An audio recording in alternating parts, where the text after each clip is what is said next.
غسل کے فرائض اور سنتیں کیا ہیں؟ بہت سادہ سیدھا ہے، اور وضو کے مقابلے میں بہت تھوڑی سی باتیں یاد رکھنا ہے تو غسل کی آپ کو یاد ہو جائیں گے، ورنہ غسل اتنا کمپلیکیٹڈ مسئلہ ہے ہمارے پاس کہ ہر آدمی پریشان ہے غسل کیا کرنا ہے، غسل کیا کرنا ہے، غسل کیا کرنا ہے۔ بہرحال تو غسل بہت مختصر ہے، بہت چھوٹا ہے، ٹھیک ہے، جس کو آپ بھی یاد رکھ سکتے ہیں۔ بہرحال ٹھیک، تو غسل کے لیے سب سے پہلے ہم دیکھتے ہیں اس کے فرائض کیا ہے، فرائض کیا ہے، ٹھیک۔ اب یاد رکھیے ہر شخص کو یہ فرائض یاد ہونا ضروری نہیں ہے، لیکن اس پر عمل کرنا ضروری ہے۔ کبھی ہوتا ہے انسان ایسا گن نہیں سکتا کہ کیا کیا سنت ہے وضو کی، لیکن وہ عمل میں لاتا ہے برابر کی، ہاتھ دھوتا ہے 3 بار، کلی کرتا ہے 3 بار، ناک میں پانی لیتا ہے نا، لیکن اس کو بولنے کا ہے تو وہ کبھی کبھی اٹکتا ہے، کیوں تو وہ ترتیب میں یاد نہیں کرتا ہے نا اس کو کہ پہلی سنت، دوسری سنت، تیسری، یا پہلا واجب، دوسرا واجب، تیسرا، لیکن عمل کرنا اصل ہے، یاد رکھیے۔ تو یاد نہ بھی ہو تو کم از کم عمل کرے۔ جیسا ہوتا ہے نا کسی سے پوچھ لے کہ یہ نون خطنی کا کیا قاعدہ ہے اس کے اندر، خیرت کے اندر، تو بولتا ہے قاعدہ تو یاد نہیں آ رہا، لیکن یہاں پڑھنا ہے اتنا یاد آ رہا ہے کہ یہاں نون لگے گا نیچے، سمجھا؟ کہ تو کیا ہوتا ہے وہ بہت دن پہلے پڑھتا ہے نا تو اس سے بھول جاتا ہے، لیکن عملاً وہ برابر نون کو پڑھتا ادا کرتا ہے، لیکن اصول اس کو یاد نہیں رہ پاتے ہیں کہ بھائی یہاں کیا اصول کے تحت آئیں گا۔ تو کم از کم عمل ہو، اگر یاد نہ بھی ہو، لیکن یاد رکھنے سے بہت فائدے ہوں گے آپ کو انشاءاللہ، اپنی عبادتیں مضبوط رہیں گے آپ، ٹھیک ہے۔ بہرحال تو غسل کے لیے جو ہے، ہر عبادت کے لیے جو چیز سب سے اول ہے وہ ہے نیت کا کرنا، اور نیت دل کا ارادہ ہے۔ اب اس کی تفصیلات میں نہیں جانا چاہتا ہوں کہ نیت دل کا ارادہ ہے، یہ میں بہت تفصیل پہلے لے چکا ہوں، نیت اس کے مسائل میں لے چکا ہوں۔ تو نیت دل کا ارادہ ہے، تو غسل کے لیے سب سے پہلے آپ نیت کریں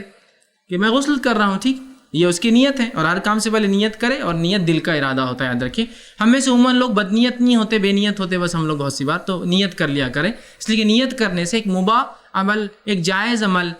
پہ اگر نیت درست ہو جائے تو باعث اجر و ثواب ہو جاتا ہے وہ بھی۔ ہاں جہاں آپ کر سکتے ہیں مکمل طور سے جسم کے ہر حصے پر پانی پہنچائے، اور تیسری چیز جو ہے انگلیوں کا خلال کرے، کلی کرے، ناک میں پانی لے، اور جسم کا کوئی حصہ جو ہے آپ سوکھا نہ رہنے دے۔ تو بہرحال اس کو کوئی ہم 1 2 3 کے آرڈر میں نہیں کر سکتے، ایک سمپل بات یہ کہوں گا، نیت کیجئے، پورے جسم کو مکمل بھگا لیجئے، اور کلی اور ناک میں پانی لے لیجئے، بس یہ اس کے فرائض ہے، سمجھ لیجئے، ٹھیک۔ یہ اتنا ہی بہرحال سادہ ہے کہ جسم مکمل طور سے بھیگ جائے، انسان کا مکمل ہو جائے، اور نبی اکرم صلی اللہ علیہ وسلم نے کلی بھی کی، ناک میں پانی بھی لیا، تو بہرحال آپ یہ بھی اس میں جو ہے ڈال دیں، ٹھیک۔ کچھ علماء نے بہرحال کلی کرنے اور ناک میں پانی لینے کو اس کی سنت قرار دیا ہے، ٹھیک، واللہ عالم بہرحال۔ لیکن اس سے پہلے میں نے وضو میں تفصیلات رکھ چکا تھا کہ ان کی دلیل کیا ہے جس نے کہا کہ کلی اور ناک میں پانی لینا یہ جو ہے وضو کے بھی واجب ہونے میں ہے، مطلب واجبات میں سے ان کی دلیل وہی تھی کہ فطرت کا حصہ ہے، اس لیے کہ فطرت میں ناک میں پانی لینا، تو کہا یہ چونکہ فطرت کا حصہ لہٰذا یہ بھی جو ہے اس کے فرائض، لیکن بہرحال تو غسل کے اندر واللہ عالم بہرحال جو بہتر ہے، لیکن آپ میں سمجھتا ہوں بہت آسانی سے کر سکتے ہیں، اور ہر اس حصے پہ پانی پہنچائیں جہاں آپ کو شک ہو کہ پانی نہیں پہنچ سکتا ہے، جیسا بغل کا نچلا حصہ ہوا، ناف ہوا آپ کی، ٹھیک، نیول جس کو کہتے ہیں، بومبل عام زبان میں جو کہتے ہیں، ٹھیک ہے، نیول، اس میں چونکہ اس میں پانی عموماً نہیں جاتا، اور خاص طور سے کم پانی ہو تو پھر ڈائریکٹ ڈالنے میں نہیں پہنچ سکتا ہے، تو کوشش کریں۔ اور پیروں کا پیچھے کا حصہ ہو سکتا ہے سوکھا رہ جائے، یا بیٹھ کے غسل کرے تو پیر مڑنے سے کیا ہوگا، وہ سوکھا رہ جائیں گا، تو اس میں پانی پہنچانے کی کوشش کیجیے۔ بغل کے نیچے حصے میں جب تک آپ پانی نہ ڈالیں، عموماً زیادہ پانی ہو تو پھر تو بہت سا بہنے سے بھیگ جائیں گا، کم پانی میں ہی نہیں ہو سکتا، کانوں کے اندر،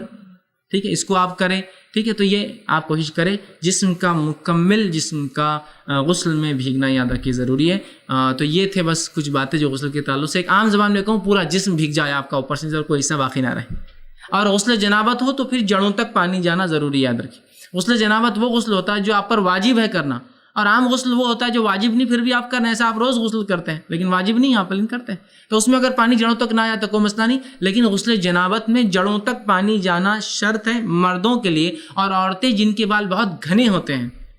یا وہ عورتیں جو بہت زیادہ چوٹیاں ڈالتی ہیں، ان دونوں کے لیے اپنی چوٹی کھولنا اور گھنے بالوں تک پہنچنا ضروری نہیں، اگر اوپر بھی 3 بار پانی ڈال لیں تو انشاءاللہ ان کے لیے کافی ہو جائیں گے۔ جیسے کہ ایک صحابیہ آئی اور کہا اللہ کے رسول صلی اللہ علیہ وسلم، میں نے اپنے بالوں کو سدھارا ہے بہت مشکل سے، ہو سکتا ہے ان کے بال کرلی ہوں گے، گھنگرالے بال جیسے افریقن ہوتے ہیں نا،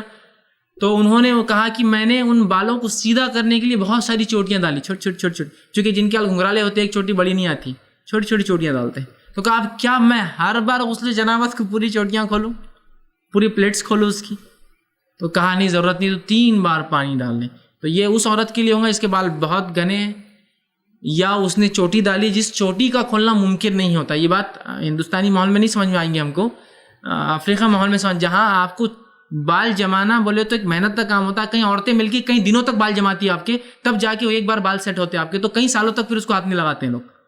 اگر کسی کو نالج ہوگا جن کے بالوں کا اور جن کو افریقی اس کا، تو ان کے بڑے مسائل ہوتے ہیں، بالوں کو بہت مشکل سے جمانا پڑتا ہے ان کو، اس لیے کہ اتنے زیادہ ٹیڑھے بال ہوتے ہیں کہ کنگا تو نکل ہی نہیں سکتا اندر جانے کے بعد، خالی اس کو ڈال کے واپس نکال سکتے آپ، پیچھے تو ہل نہیں سکتا، تو لہٰذا چوٹیاں الگ الگ ڈال لینا پڑتی ہے پورے بالوں کی.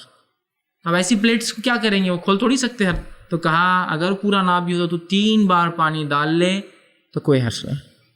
مطلب کوشش مطلب ہو کہ پانی جائے، لیکن نہیں جا سکتا، حالات ویسے نہیں ہے کہ تم کھول سکو، تو بہرحال انشاءاللہ اس معاملے. لیکن ہماری سادی چوٹیاں نہیں ہیں، بلکہ وہ تو بہت آسانی سے ہوتی ہے، کھل بھی جاتی ہے. ہمارے پاس بالوں کا وہ مسئلہ نہیں ہے، ہندوستان میں بہت آسانی سے کھول لیتے ہیں، پانی بھی فراوانی کے ساتھ ہے ہمارے پاس، تو یہاں مسئلہ نہیں ہے، وہاں پانی بھی کم ہے اور بالوں کا بھی مسئلہ ہوتا ہے. بہرحال تو آپ نے اس کی گنجائش اور اجازت دی ہے. تو یہ چند باتیں تھی جو غسل کے فرائض میں آپ گن سکتے ہیں کہ نیت کر لے، مکمل جسم کو بھگا لے اور کلی اور ناک پہ پانی بھی اس میں شامل کرے، یا وہ حصے جو سوکھے رہ سکتے ڈر ہے ان تمام حصوں تک ہاتھ کے ذریعے پانی لے جا کر اور ہاتھ سے ملے جسم کو. بہرحال یہ اس کی بہرحال فرائض میں آپ گن سکتے ہیں.